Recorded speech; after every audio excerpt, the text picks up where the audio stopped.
Привет, друзья, с вами Яна, но вы, скорее всего, знаете меня как ту самую брюнеточку из интервью с Олдбоем. Конечно же, я читаю ваши комментарии, и я безумно признательна вам за такую активность на нашем канале.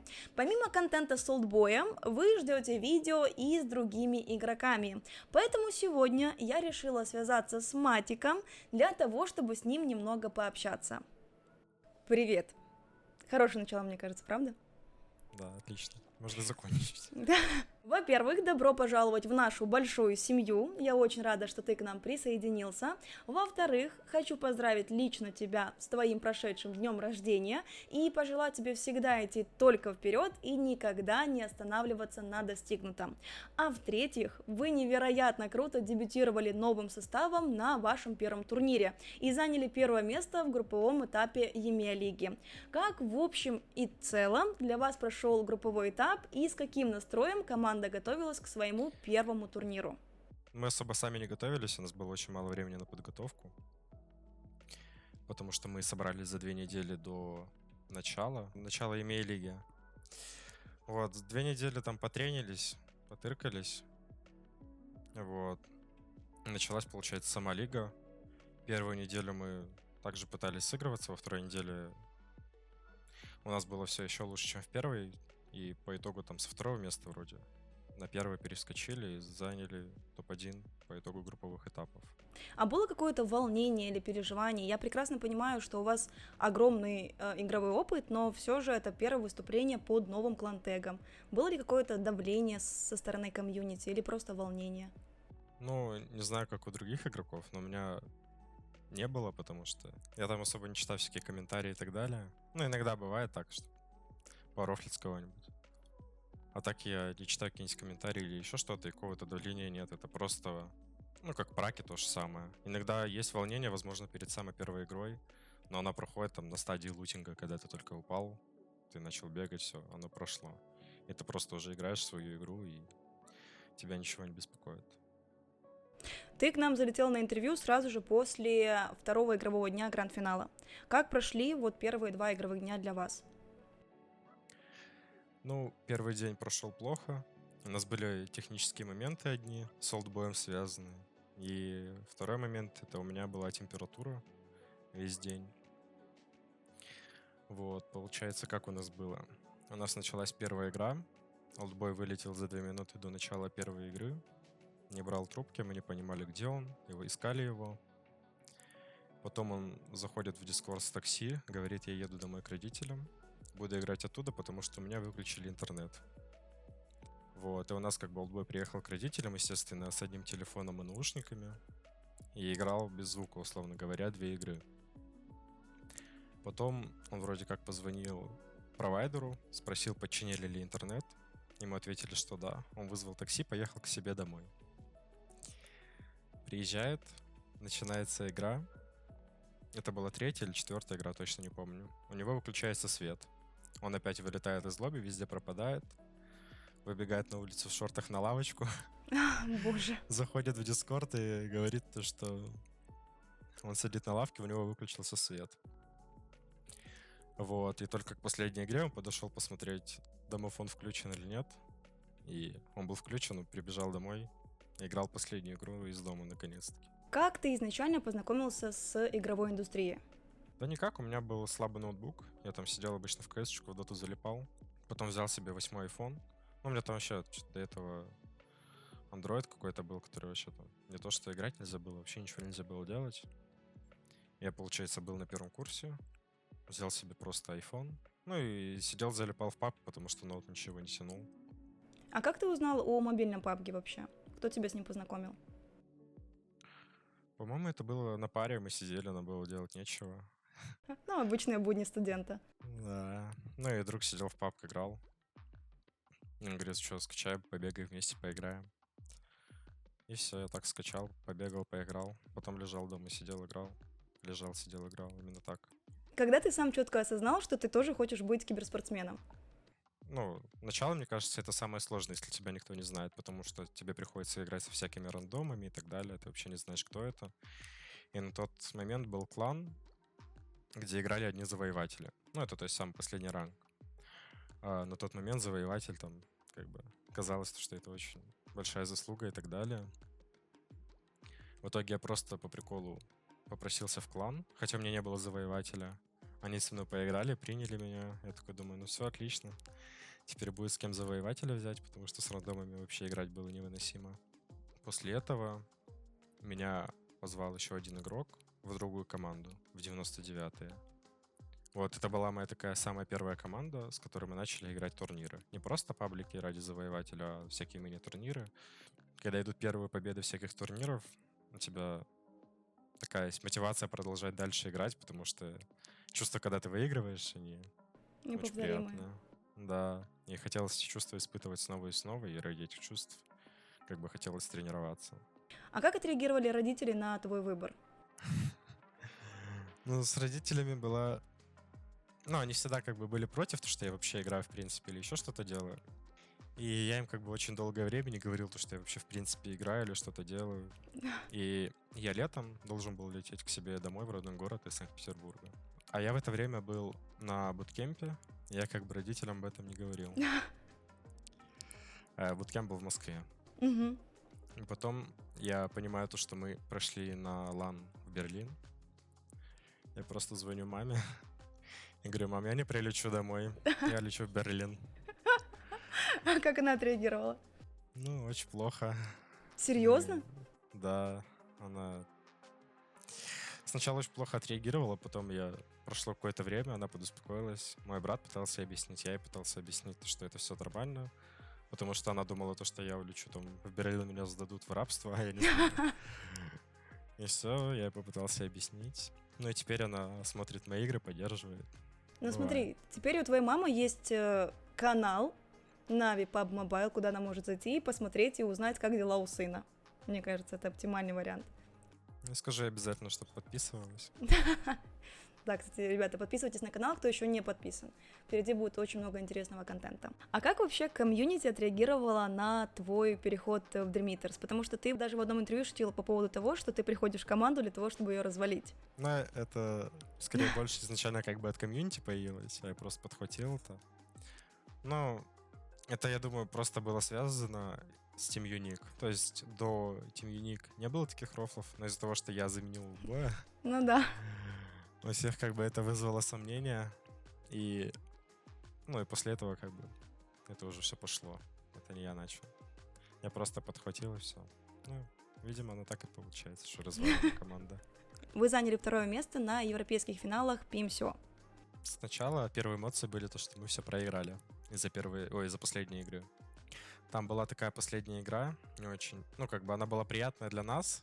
Ее выиграли по итогу КП, хотя если бы мы ее выиграли, то мы бы прошли с первого места. А на тот момент проходил всего лишь один слот, то есть первое место в глобальный финал. Угу.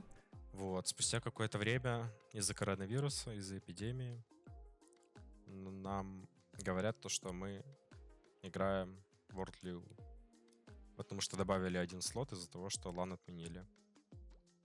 Ну, каких-то супер эмоций не было, потому что изначально, когда ты думаешь, что ты не прошел, а спустя время тебе просто сообщают то, что ты играешь в World League, ты как бы понимаешь, что в какой-то степени ты это заслужил не сам, а просто оно так случилось. Вот тебе предлагают присоединиться к команде Натус Винцера. Какие были эмоции, кто с тобой связался? Ну, со мной связался изначально Серега, Угу. потому что, ну, мы как бы с ним все время поддерживаем общение, там, вне зависимости, в какой мы команде. Вот, он как бы со мной связался и сказал то, что вот, в какой-то вселенной, возможно, будет вот так. Я такой, вау, ну прикольно, посмотрим, что будет дальше. И как бы сильно этого прям, ну, сильно на это не рассчитывал, потому что я играл за команду Dream Eaters, и меня как бы не волновало особо, что будет в дальнейшем будущем, тем более это настолько было все непонятно, что просто смотреть и думать об этом каждый день, ну, просто не было времени, и Ну, я понимаю. особо не верилось в такое. Вот, но потом это все больше как бы развивалось, набирало обороты. И ты понял, что все реально. Да, я понял, что вот такое все-таки может случиться.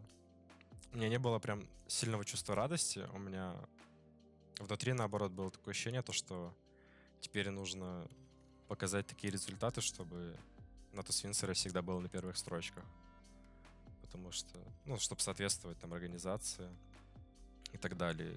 И я как бы больше об этом думал, нежели о том, то, что я в Нави, ура, развалю команду и пойду дальше. Смотри, если с Олдычем и Меку ты раньше играл в одной команде, то с Тигзи ты впервые играешь за одну команду. Как тебе состав твоей новой команды? Ну, на такой короткой дистанции мы уже нормально играем. И понимаем то, что у этой команды есть потенциал. И, ну, вот мы вместе собрались, и мы понимаем то, что у нас 4 игрока приблизительно одинаково смотрят на игру. То есть, если у тебя в голове есть какое-то действие, которое ты хочешь реализовать, то у всех 4 игроков примерно такое же понимание игры, и из-за этого вы это действие сделаете более слаженно, нежели чем у тебя есть один игрок, который там вообще боится всего, а другой игрок есть, который, наоборот, хочет идти, куда глаза глядят. И чаще всего такая команда к успеху не приводит. По какому принципу вы разделили роли в команде? У нас не было, в принципе, каких-то принципов.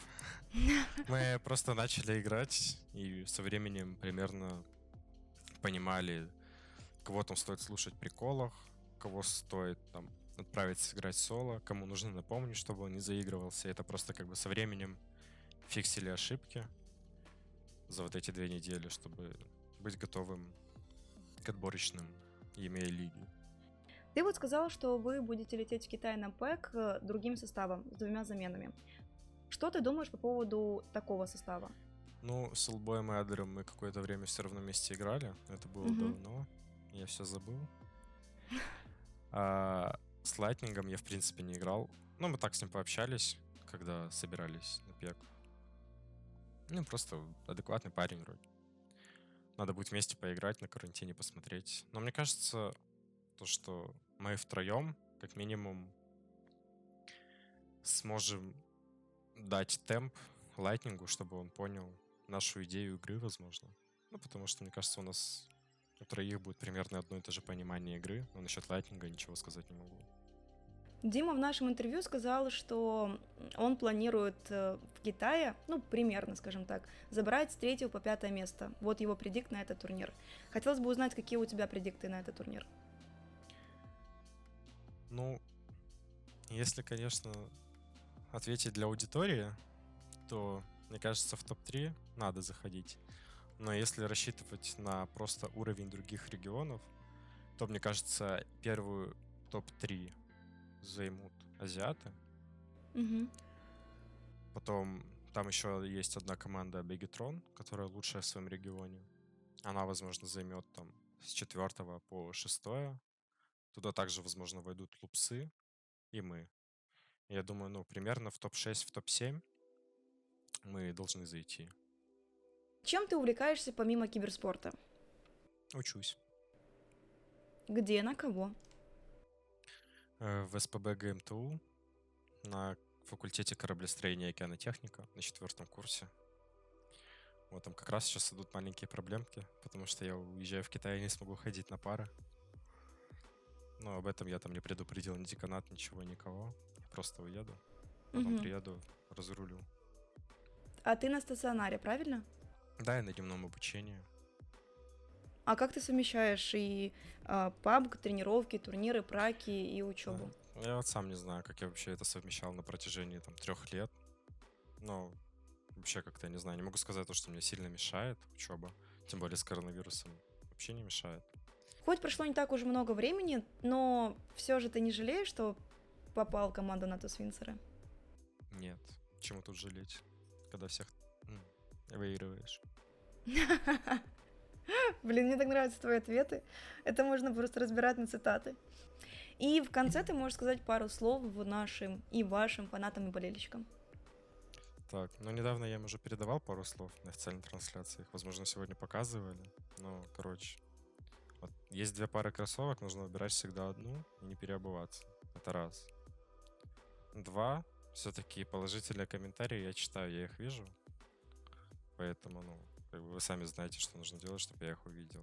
Негативные ЛБ, кстати, вроде читает. Поэтому, смотря до кого хотите достучаться.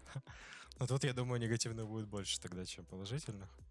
Вот, а в целом очень приятно то, что все поддерживают. Всем спасибо вообще большое. Вы красавчики. И никогда не переобувайтесь. Все остальное будет нормально. Тебе огромное спасибо за то, что ты сразу после игр залетел к нам на интервью, рассказал, ответил на все вопросы. И я надеюсь, что завтра у вас будет день еще лучше, чем сегодня. А с вами была Яна, Матик и канал Нави PUBG Mobile. До скорых встреч. Пока. Давайте. Пока-пока. Так, ребят, это Яна из будущего, и гранд-финал EMEA лиги уже подошел к концу. Наши парни заняли первое место, и уже сейчас команда улетела в Китай и готовится к предстоящему пэку.